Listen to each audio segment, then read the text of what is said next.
Hello everyone, welcome to Gateway. इस video में हम लोग रिकॉम्बिनेंट डीएनए टेक्नोलॉजी के गेट 2022 के पीवाईक्यूज देखने वाले हैं। ठीक है, तो पहला क्वेश्चन देखते हैं। The type of nucleic acid present in lambda phage is A double stranded DNA, B single stranded circular DNA, third is single stranded DNA या फिर सिंगल स्ट्रैंडेड आरएनए। ठीक है, तो लैम्डा फेज जैसा कि आपको मालूम होगा ये एक वायरस है, लैम्डा फेज।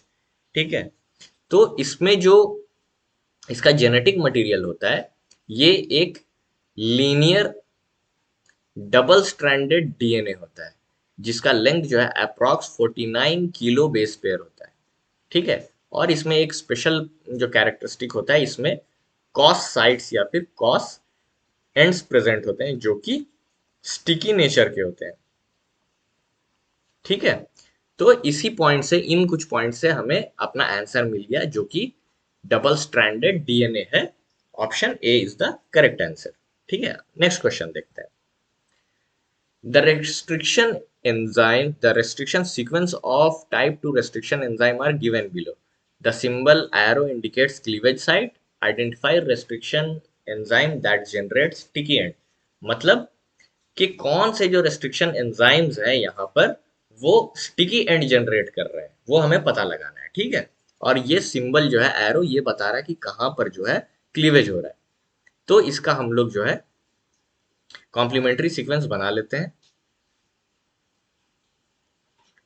ठीक है, कॉम्प्लीमेंट्री सीक्वेंस हो जाएगा CTG CAG 3-5- CCC GGG 3-5- AGCT। ठीक है, तो आप देखो फोर्थ वाले में देखते हैं। 5 डैश से सेकंड पोजीशन पे कट हो रहा है, 5 डैश से सेकंड यहाँ पर कट हो रहा है, तो दोनों स्ट्रैंड में यहीं पे कट हो रहा है, तो कैसा एंड जनरेट हो रहा है? ब्लंट एंड जनरेट हो रहा है। उसी तरह से 5 डैश से थर्ड पोजीशन पे, यहाँ पर 5 डैश से थर्ड पोजीशन पे, यहाँ पे ये भी जो है ब्लंट एंड जनरेट कर रहा है।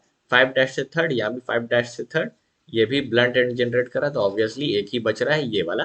बट इसमें देख लेते हैं 5 डैश से एक प्लेस पे, तो यहाँ पर, तो ये जो एंड है ये इस तरह से कट होगा, तो यहाँ पर GATCC 3 डैश वाला और यहाँ पर G 5 डैश वाला। तो ये कुछ इस टाइप का एंड जनरेट होगा जो कि स्टिकी एंड है, तो A is the correct answer. Next point देखते हैं, नेक्स्ट क्वेश्चन देखते हैं। A circular plasmid has three different unique restriction sites for enzyme ABC। मतलब एक सर्कुलर प्लाज्मिड है और तीन रेस्ट्रिक्शन एंजाइम दे रखा है, और तीनों रेस्ट्रिक्शन एंजाइम के यूनिक रेस्ट्रिक्शन साइट्स हैं इस प्लाज्मिड के अंदर। ठीक है, अब बोल रहा है कि when A and B are used together two fragments of equal size are generated. मतलब अगर हम इस प्लाज्मिड को ए प्लस बी दोनों एंजाइम के साथ एक साथ यूज कर रहे हैं, तो हमें इक्वल साइज के दो फ्रैगमेंट मिल रहे हैं। दो फ्रैगमेंट मिलने के लिए हमें दो जगह पर कट लगाना पड़ेगा, और वो बिल्कुल अपोजिट होना चाहिए, तभी तो सेम साइज के फ्रैगमेंट मिलेंगे। मान लेते हैं अगर ये 2 किलो बेस पेयर का है ये प्लाज्मिड, तो अगर इस तरह से जनरेट कर रहे हैं अगर कट हम लोग, तो ये 1 KB का होगा और ये 1 KB का होगा। ठीक है, क्लियर है। Next, enzyme C creates fragment of equal size only from one of the fragments generated by those cleaved by A and B। मतलब अब जो ये क्लीवेज हो गया, तो एक फ्रैगमेंट लेफ्ट फ्रैगमेंट हो गया, एक राइट फ्रैगमेंट हो गया, दोनों का जो साइज है 1 किलो बेस पेयर है। अब बोल रहा है दोनों में से किसी एक में जो है सी का जो है हमारा रेस्ट्रिक्शन साइट प्रेजेंट है। फॉर एग्जाम्पल मान लेते हैं हम लोग लेफ्ट वाले साइड पे। ठीक है, और ये बोल रहा है कि इसमें जब हम लोग यूज करते हैं सी को, तो फिर ये इस फ्रैगमेंट से इक्वल साइज के फ्रैगमेंट जनरेट कर रहा है। मतलब इसके बिल्कुल मिड पॉइंट पे जो होगा सी का रेस्ट्रिक्शन साइट प्रेजेंट होगा। ठीक है, जिसकी वजह से ये तो 1 KB का था और ये पूरा 1 KB का था, तो जिसकी वजह से अब ये दो इक्वल फ्रैगमेंट जनरेट करेगा, तो ये 0.5 KB का ये पार्ट हो जाएगा और ये भी 0.5 KB का पार्ट हो जाएगा। ठीक है, तो इसको अगर फुल प्लाज्मिड में देखा जाए तो ये साइड ए का हो गया, ये साइड बी का हो गया और ये साइड जो है सी का हो गया। अगर ये पूरा 2 KB का है तो ये 1 KB का पार्ट हो गया, ये 0.5 KB का हो गया और ये 0.5 KB का सेगमेंट या फिर फ्रैगमेंट हो गया, ठीक है। अब बोल रहा है कि the plasmid is treated with a mixture of A B C and analysed by agarose gel electrophoresis. तीनों को एक साथ यूज किया गया और एग्रोस जेल इलेक्ट्रोफोरेसिस से इसे एनालाइज किया गया। The number of bands observed in the gel, हमें पता करना है कि जेल में कितने नंबर ऑफ बैंड्स शो करेंगे, ठीक है। मान लेते हैं ये 2 KB का हो गया, ये 1 KB हो गया, इसको 1.5 ले लेते हैं, ठीक। 1.5 यहाँ पे 1 KB का पार्ट हो गया, यहाँ 0.5 KB का पार्ट हो गया। तो बेसिकली इन सारे एंजाइम्स को जब हमने यूटिलाइज किया तो हमें टोटल 3 फ्रैगमेंट मिले, 3 फ्रैगमेंट्स, ठीक है। एक फ्रैगमेंट जो है 1 KB का है और 2 फ्रैगमेंट जो है 0.5 KB के हैं। तो बैंड, एक बैंड आएगा 1 KB पे और दूसरा बैंड आएगा 0.5 पे, ठीक है। तो नंबर ऑफ बैंड्स कितने होंगे? 2 बैंड्स होंगे, तो answer is 2। Clear? Next question देखते हैं। Introduction of foreign genes into plant cells can be carried out using A. Agrobacterium, B. Calcium chloride mediated plasmid uptake, C. Electroporation and D. Gene gun। ठीक है, तो आपको मालूम होगा कि plant cell और एनिमल सेल में थोड़ा सा डिफरेंस होता है। प्लांट सेल में बाहर सेल वॉल प्रेजेंट होता है और अंदर प्लाज्मा मेम्ब्रेन होता है, जबकि एनिमल सेल में जो है सिर्फ और सिर्फ प्लाज्मा मेम्ब्रेन प्रेजेंट होता है और सेल वॉल नहीं होता है। सेल वॉल जो है इसमें रिजिडिटी प्रोवाइड करता है और स्ट्रेंथ प्रोवाइड करता है, ठीक है। एग्रोबैक्टीरियम ऑब्वियसली आपने पढ़ा है, इसे डाइकॉट प्लांट्स में फॉरेन जीन इंसर्ट करने के लिए या इंट्रोड्यूस करने के लिए यूज किया जाता है। तो ये एक आंसर है। उससे पहले ये क्वेश्चन जो है एक MSQ टाइप का क्वेश्चन है, ठीक है। तो एग्रोबैक्टीरियम होगा। कैल्शियम क्लोराइड मीडिएटेड अपटेक जो है ये एनिमल सेल्स के लिए यूज किया जाता है, तो ये ऑप्शन नहीं होगा।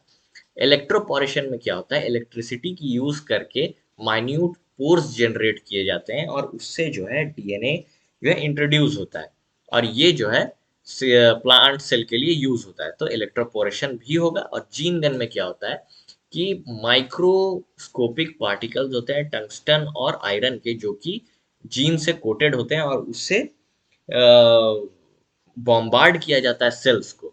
अब बॉम्बार्डमेंट हो रहा है तो जिसकी वजह से उस बॉम्बार्डमेंट को ये एनिमल सेल सह नहीं पाते हैं, बट प्लांट सेल जो है उसको सह पाता है। तो इसलिए जीन गन का यूज होता है प्लांट सेल के फॉरेन जीन इंट्रोडक्शन में, ठीक है। तो ये भी होगा। तो करेक्ट जो ऑप्शन है हमारा A, C एंड D है, तो ये करेक्ट ऑप्शन होंगे, ठीक है। नेक्स्ट देखते हैं। Among individuals in a human population, minor variations exist in nucleotide sequences of chromosome. Nucleotide sequence हर इंसान का थोड़ा थोड़ा डिफर करता है क्रोमोसोम में। These variation can lead to gain or loss of sites for specific restriction enzymes। अब ये जो डिफरेंस है इसकी वजह से रेस्ट्रिक्शन साइट का जो है लॉस या फिर गेन हो सकता है। Which of the following technique is use to identify such variation. इस कौन से टेक्निक्स जो है यूज किए जाते हैं इस टाइप के वेरिएशंस के लिए? इसको हम एक एग्जांपल से समझते हैं कि क्वेश्चन कहना क्या चाह रहा है। इको R1 एक रेस्ट्रिक्शन एंजाइम है, आपको मालूम है। इसका जो रेस्ट्रिक्शन साइट है वो होता है GAATT साइट सी। इस साइट को ये रिकॉग्नाइज करता है। मान लेते हैं एक ह्यूमन क्रोमोसोम में ये 3 जगह पर जो है, एक ये साइट है, एक ये साइट है इको R1 का, और ये एक इको R1 का साइट प्रेजेंट है। 3 इको R1 के साइट प्रेजेंट है, ठीक है। जब इस पे इको R1 हम लोग यूज करेंगे या अप्लाई करेंगे तो यहाँ पर फ्रैगमेंट्स कैसे जनरेट होंगे? इस पार्ट पे यहाँ पर एक कट इंट्रोड्यूस होगा, यहाँ होगा और यहाँ होगा, तीनों जगह पे इंट्रोड्यूस होगा। तो उसकी वजह से ये एक फ्रैगमेंट आएगा, यहाँ पर एक दूसरा फ्रैगमेंट आएगा, ये एक तीसरा फ्रैगमेंट और ये एक चौथा फ्रैगमेंट, 4 फ्रैगमेंट आ रहा है। बट बोल रहा है कि इस वेरिएशन की वजह से, अगर वेरिएशन या फिर किसी म्यूटेशन की वजह से एक आध साइड जो है डिलीट हो जाए तो फिर क्या होगा? मान लेते हैं दूसरा केस, उसमें बीच वाला जो साइट है किसी इंट्रोडक्शन या डिलीशंस की वजह से, किसी भी वजह से जो है वो डिलीट हो गया है वो साइट।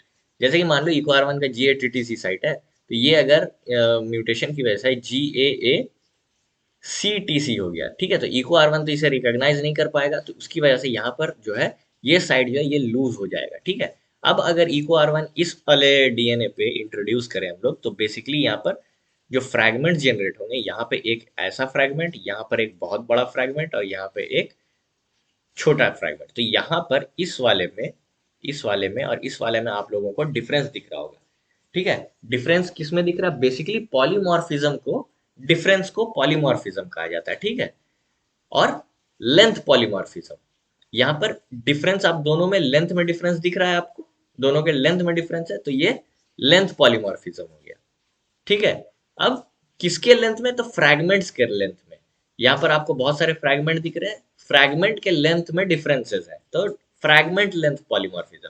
अब ये फ्रैगमेंट किसकी वजह से फॉर्म हुआ? रेस्ट्रिक्शन, रेस्ट्रिक्शन एंजाइम की वजह से। मतलब कि अगर रेस्ट्रिक्शन एंजाइम से जो फ्रैगमेंट्स बन रहे हैं उसके लेंथ में चेंजेस आ रहा है, तो उस प्रोसीजर को या टेक्निक को हम लोग रेस्ट्रिक्शन फ्रैगमेंट लेंथ पॉलीमॉर्फिज्म कहते हैं। ठीक है, तो ये जो टेक्निक है, ये जो चेंजेस या वेरिएशन है, ये जिस टेक्निक से आइडेंटिफाई होता है वो RFLP होता है। ठीक है, उसके अलावा आप देखो यहाँ पर क्या क्या दिख रहा है? Polymerase chain reaction, polymerase chain reaction जो है आपके मल्टीप्लिकेशन या फिर एम्पलीफिकेशन के लिए होता है। तो ये नहीं होगा रियल टाइम हो या फिर RT-PCR, ये नहीं होगा और ये भी नहीं होगा। तो सही आंसर जो है सी है। ठीक है, I hope it is clear. तो फ्रेंड्स, अगर आपको ये वीडियो अच्छा लगा हो तो इस वीडियो को लाइक करें और चैनल को सब्सक्राइब करें। Thank you.